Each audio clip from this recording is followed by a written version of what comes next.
Hey everyone, Lady Bree here again to do another poem for you. Like I start off all my poems, I want to thank everyone who's been supporting me so far. I greatly appreciate it. Please keep it coming. The poem that I'm going to do now, I've been talking about it for quite a while.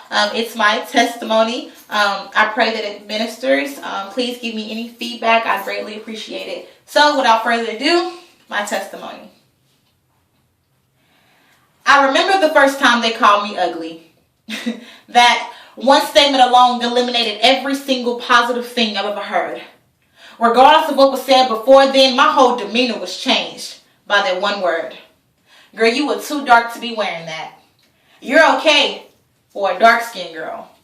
Your walk is terrible. Those were the thoughts that consumed my mind faithfully. Faithfully, I wonder why this God who purposely created me, designed me to blatantly be the subject of their jokes. Constantly. I hated it.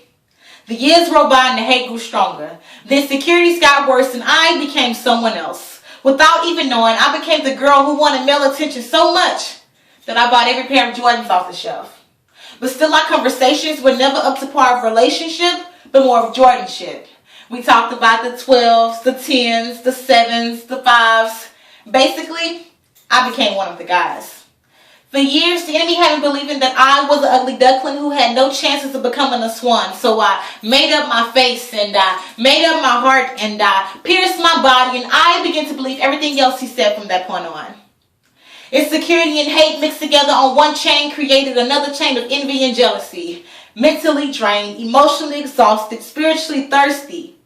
Is this really the destiny of my mother's pregnancy? A spirit of loneliness plus a longing to be loved, multiplied by the hundreds of thoughts I had, desiring to be wanted, subtracting the fact that God is love and dividing my worth in half equaled me, settling for anything. Oh, is this a new chain that I'm feeling? Scared to admit my failures, I fake perfection, but I can only fake the funk for too long before I begin to smell deception. Attempting to deceive the people around me, I tried to act flawless. But the chains of lust, fornication, hate, and envy became too heavy. They were seen regardless. Although verbally I stated I wanted the chains to be broken, I was still bound internally. Although emotionally I tried to cut ties with the people around me, I was still bound internally.